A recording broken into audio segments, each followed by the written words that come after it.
Have a good stay with our news. Prime Minister of Ethiopia, Dr. Abiy Ahmed, wished all Muslims a happy 1440th Eid al-Adha. He said Eid al-Adha is celebrated to commemorate Prophet Ibrahim's submission to Allah through expressing his readiness to present his son Ismail for sacrifice at Jabal Arafah. Prime Minister Abiy said the Hajj pilgrimage is a sign of unity and love among the faithful. He noted that Islam is the peace, tolerance, togetherness and unity. The Premier called on the faithful to work with followers of the other religions to sustain the status change in the country as ever. He said it is a time of working in unison to strengthen the countries in its socio-economic and political space. In related news, Vice President of the Oromia Regional States Government, Shimallis Abdis, has also wished all Muslims a happy 1440th Eid al-Adha. He wished that the holiday would be of love, peace, happiness and prosperity. He called on the faithful to follow the exemplary works of the Prophet Ibrahim with the heart of submission and kindness. Shimallis called on Muslims to remember to the needy segments of the society while celebrating the holiday.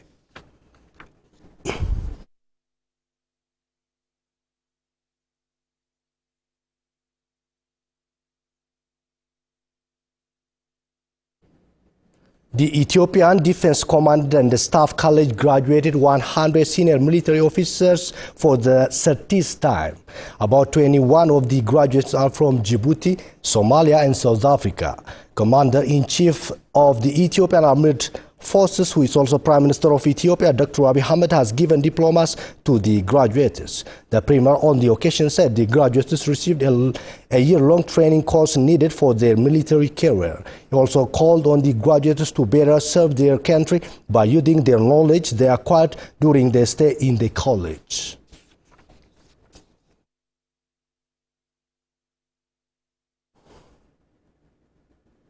Oromia Broadcasting Network, OBN International, has officially been launched in the Minnesota, United States of America. Oluma Bina reports.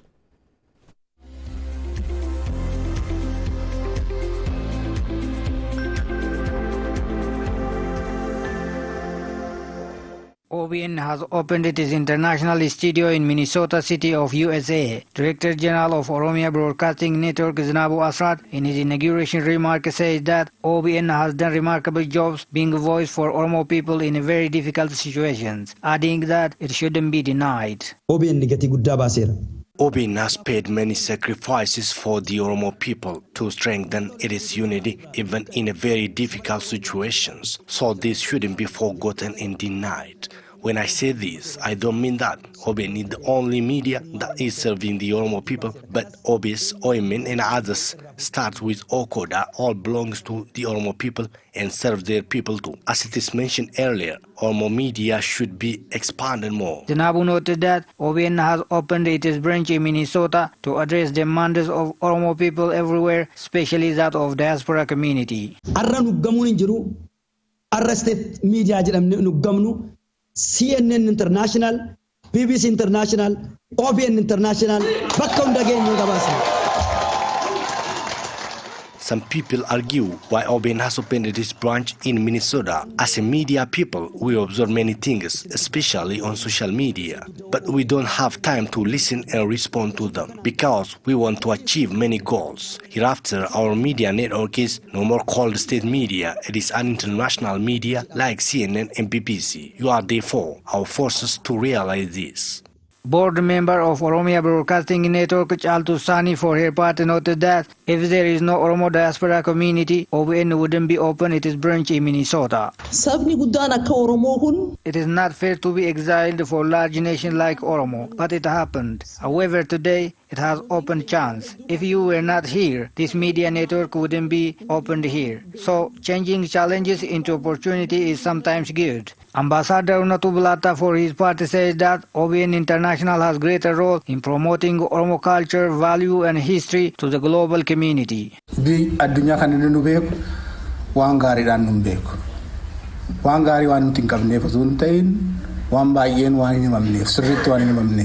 Global community do not know our country with its good name. This is not because we don't have good things, but it hadn't been told well. So now onwards, We have to tell all our values to the world. Therefore, media has indispensable role in realizing this. Ambassador Birhanu Masqal Abbaba for his part said that Oromo people couldn't promote itself to the world for centuries due to lack of media access. Sagaleen Oromoon.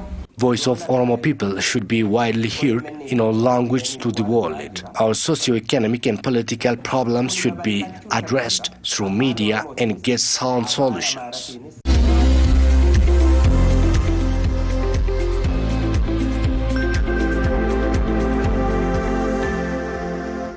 Vice President of the Oromia Regional State, Shimallis Abdiisa, urged graduates of higher learning institutions to contribute their fair share in solving problems of the country through implementing their knowledge. Adama Science and Technology University has graduated over 1,800 students in first, second and third degrees, where Zarima came out. Fikadu Birhanu reports.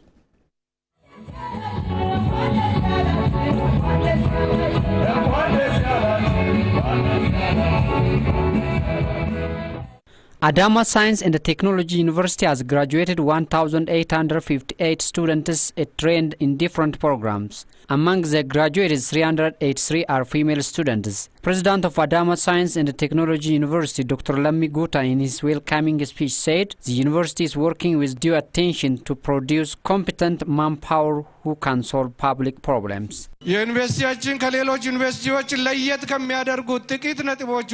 Among issues that make our university different from others are giving dual measure and fast-track courses. Our students who have great capacity have been taking these courses. Accordingly, 5 students have graduated with dual measure and 3 students have graduated with fast-track courses today. This shows how much our university is dedicated to produce highly capacitated manpower.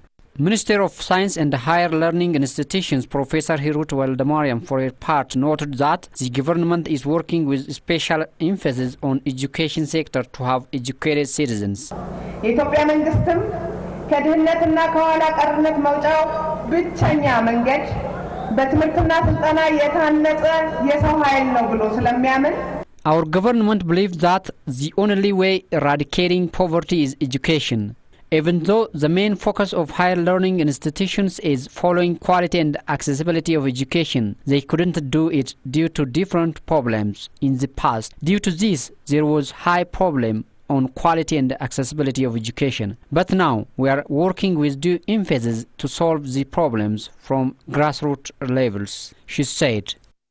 Guest of honor of the day, Vice President of the Oromia Regional State, Shimallis Abdiisa, on the event called that the current generation has great responsibility in building great nations through solving public problems.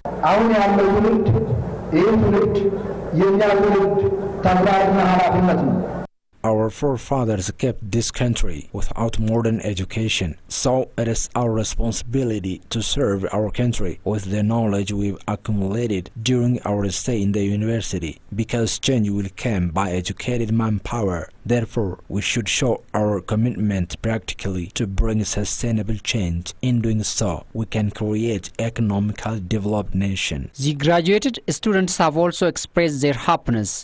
First of all, I would like to thank God, Almighty God. I think the way I study and I partitioned my time and I programmed the whole time has helped me to reach this level. Since my elementary school, I have always studied in plan, by planning, by scheduling my time. So I think it's that experience that have helped me nowadays. So I think that the main thing is simply to use our time wisely and properly and study any schedule. The main thing is working hard, studying hard, following your teachers and following each and everything. If you work like this, I'm sure that you will get a good result, definitely.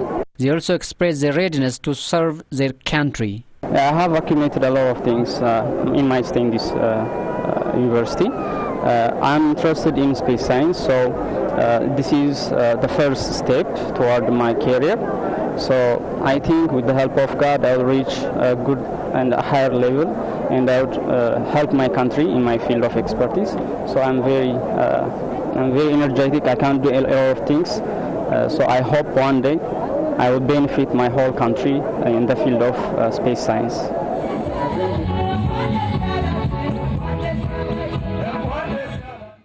Spokesperson of the Ministry of Foreign Affairs, Nebiat Getachew, said the government is working to secure release of 150 Ethiopians detained in the Republic of South Africa. Olma Baina. Ministry of Foreign Affairs has briefed the media that it has been dealing with the government of South Africa to release 115 Ethiopians detained in Johannesburg due to conflict created between foreigners and security forces of the city. According to the ministry, 600 foreigners were arrested by South African police on Wednesday, in which 115 of them were Ethiopians. Spokesperson of the Ministry of Foreign Affairs, Nebiat Getachew, said that the citizens were arrested following a raid on illegal traders by police officers. Nebiat noted that the government is closely following the issue through Ethiopian embassy found in Pretoria to solve the problem. Nebiat further noted that the efforts are underway to secure the release of Ethiopians who have business licenses and work permits. He underscored that overseas labor agreements were also signed with Middle East countries like Saudi Arabia, United Arab Emirates and Jordan. We've signed various memorandum agreements with many Middle East countries to stop illegal migration. Nebiat highlighted that 218 Ethiopians arrested in Saudi Arabia were also released and returned to their homeland. He added that many children that were adopted in various countries have met their families. Various children and youths who are living in different countries by adoption have been visiting to their homeland and families through our embassy. In this regard, 40 children have come to home from Italy. Ministry of Peace says it would sustain documentation and vital registration of the citizens. Citizen Immigration and Vital Registration Day will be celebrated in Finfinne City, Aklugabru.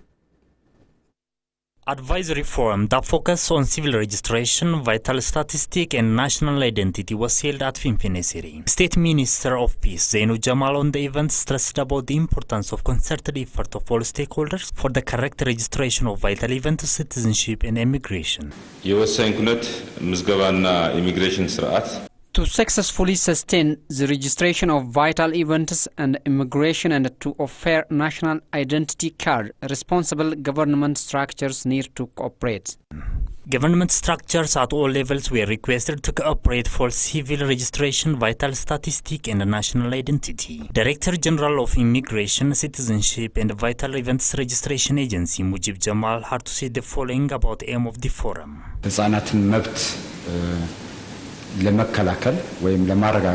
Registration of vital events enhances rights of children and avoid child labor exploitation. It also lets accessibility of the government for the issue.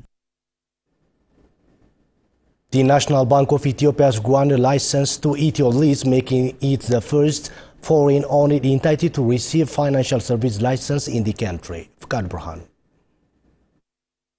National Bank of Ethiopia grants first financial services license to foreign company labeled as Ethiolease. Ethiolease is a subsidiary of Africa State Finance Company, a U.S. headquartered equipment finance firm that owns and operates a group of companies that provide asset-backed lending and leasing service throughout Africa. It was licensed with the initial capital of 400 million birr, would purchase equipment from agriculture machinery to medical equipment and drilling rings and receive payment in local currency birr, it was indicated. Governor of National Bank of Ethiopia, Dr. Inagar Dase said, being the first company to provide equipment leasing services, Ethiolease promises to be a game changer in Ethiopia. Along with addressing easy access to needed equipment, Ethiolease is anticipated to create local jobs and increase productivity in Ethiopia, he indicated. Board chairman of Ethiolease, Girma Waqe, on his part said the company will have a transformative impact on Ethiopia through leasing high-quality equipment for various sectors. Finance Minister Ahmad Shide, for his part, welcomed the first foreign-owned financial services company to Ethiopia, building on the promise Prime Minister Dr. Abiy Ahmed made at the World Economic Forum in Davos to open Ethiopia to foreign investment. The leasing concept was introduced in Ethiopia to address equipment and forex shortages and provide easy access to needed equipment, thereby creating local jobs and increasing productivity. Ethiolease will offer a wide range of leasing services for multiple sectors such such as manufacturing, agriculture, healthcare, energy, food processing, including coffee, among others. That's all I had for now. I'm Kawandimu with the news. Have a good time with the remaining of his programs.